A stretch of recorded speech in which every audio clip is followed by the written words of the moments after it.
Have you ever looked at the news and wondered why there seems to be unending conflict in the Middle East, particularly between Jewish and Arab peoples? It's a question that has puzzled many for generations.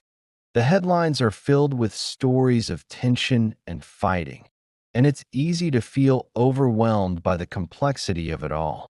But what if I told you that the roots of this long-standing friction might be found within the pages of one of the oldest books in the world, the Bible? Today, we're going to embark on a journey back in time, exploring ancient stories that many believe shed light on the origins of this historical divide. We're not here to take sides or assign blame, but to understand the foundational narratives that have shaped the identities and relationships of these two groups for millennia. Let's travel back about 4,000 years to ancient Mesopotamia, to a man named Abram, later known as Abraham. According to the book of Genesis, God made a profound promise to Abraham. He would become the father of a great nation, and through him, all the families of the earth would be blessed. This is a pivotal moment, a foundational promise that sets the stage for everything that follows. However, there was a challenge. Abraham and his wife, Sarai, later known as Sarah, were getting old, and they had no children. The promise of a great nation seemed impossible to fulfill. Impatient and perhaps doubting, Sarah suggested a solution common in their culture at the time.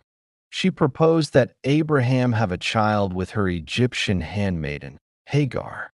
Abraham agreed, and Hagar conceived a son named Ishmael. According to the biblical narrative, Ishmael was Abraham's firstborn son. For a time, it seemed the promise was being fulfilled through Ishmael. But then, something unexpected happened. Genesis tells us that when Abraham was 100 years old, God appeared to him again and reaffirmed his promise, but with a twist. God promised that Sarah herself, while past her childbearing years, would give birth to a son. A year later, just as promised, Sarah gave birth to Isaac. Now, Abraham had two sons, Ishmael, the firstborn, from Hagar, and Isaac, the son of promise, from Sarah. And this is where the first signs of tension appear. Genesis chapter 21 describes a scene where Sarah sees Ishmael mocking Isaac. This act, seemingly a simple case of sibling rivalry, caused a deep rift in the family. Sarah became fiercely protective of her son Isaac, the child she had miraculously born in her old age. She told Abraham, "Get rid of that slave woman and her son, for that woman's son will never share in the inheritance with my son Isaac." This was deeply distressing to Abraham. Ishmael was his son, too, and he loved him. But according to the text, God spoke to Abraham and instructed him to listen to Sarah, assuring him that the promised lineage would continue through Isaac. However, God also made a promise concerning Ishmael. He told Abraham, "I will make a nation of the son of the slave woman as well, because he is your offspring." And so, with a heavy heart, Abraham sent Hagar and Ishmael away into the desert. This moment of separation is a deeply poignant and critical event in the narrative. Two brothers, sons of the same father, are set on two different paths. From these two sons, according to tradition, came two great peoples. The descendants of Isaac, through his son Jacob, became the 12 tribes of Israel, the Jewish people.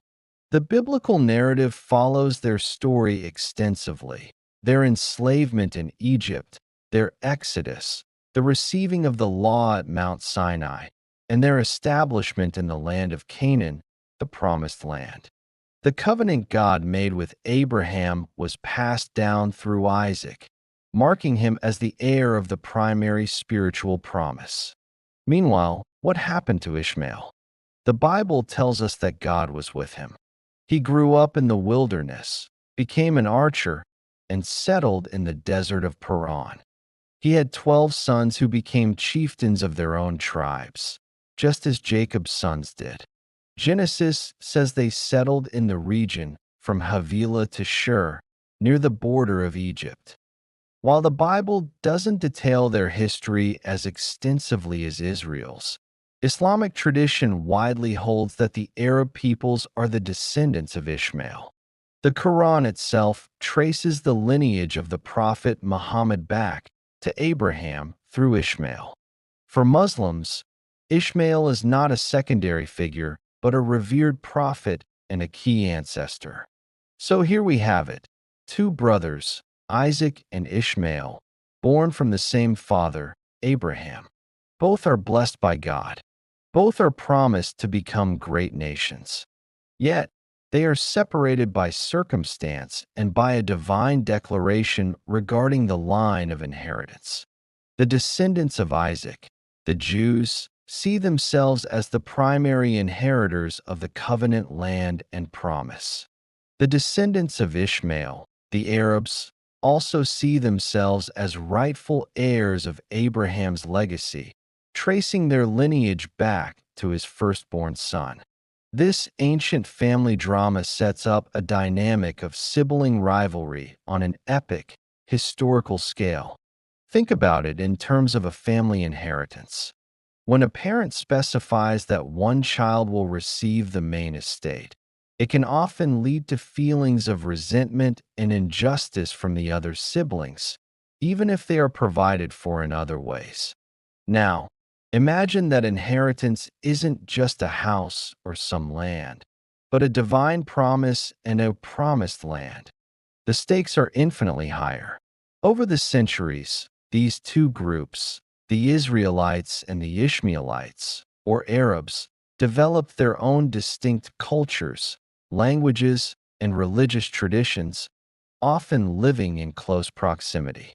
The Hebrew Bible documents numerous interactions and conflicts between Israel and neighboring peoples, including those identified as descendants of Ishmael. This historical tension was given a new dimension with the advent of Islam in the 7th century AD. Islam honors Abraham, Moses, and Jesus as prophets, but sees the prophet Muhammad as the final messenger of God. The Quran presents a narrative that, while sharing many figures with the Bible, often reinterprets their roles and significance. For instance, in some Islamic traditions, the son Abraham was asked to sacrifice was Ishmael, not Isaac, which places Ishmael at the center of the ultimate test of faith. This further solidifies his importance for the Arab peoples who trace their lineage to him. The city of Jerusalem becomes a focal point for this complex relationship. For Jews, it is the city of David, the site of the first and second temples, the holiest place on earth, and the heart of the land promised to them through Isaac. For Muslims, it is Al-Quds, the third holiest city, the site of the Prophet Muhammad's night journey, and home to the Al-Aqsa Mosque and the Dome of the Rock built on the very same Temple Mount that is sacred to Jews. The same small piece of land holds ultimate religious significance for both faiths, rooted in their shared Abrahamic heritage. So, when we look at the modern conflict, we are not just seeing a political dispute over territory that started in the 20th century. We are seeing the continuation of a narrative that is thousands of years old. We are seeing a clash of two peoples who both feel a deep, spiritual, and ancestral connection to the same land, both tracing their claim back to the same patriarch, Abraham. One group's identity is tied to the promise given to Isaac, the other to the legacy of the firstborn, Ishmael. Understanding this biblical and historical context doesn't necessarily solve the conflict, but it does provide a crucial layer of understanding. It helps us see past the modern political rhetoric and recognize the deep-seated, ancient currents of identity, heritage, and faith that flow beneath the surface. It's a story of two brothers, two nations, and two sets of promises, all originating from a single tent in the ancient desert. The struggle for land, legitimacy, and inheritance that began in Abraham's family continues to echo powerfully in our world today. It's a powerful reminder of how ancient stories can shape our present reality in ways we are only beginning to comprehend. Thank you so much for joining me on this exploration. If you found this journey through history enlightening, please give this video a thumbs up and consider subscribing for more deep dives into the stories that shape our world. We'd love to hear your thoughts in the comments below. Until next time, stay curious.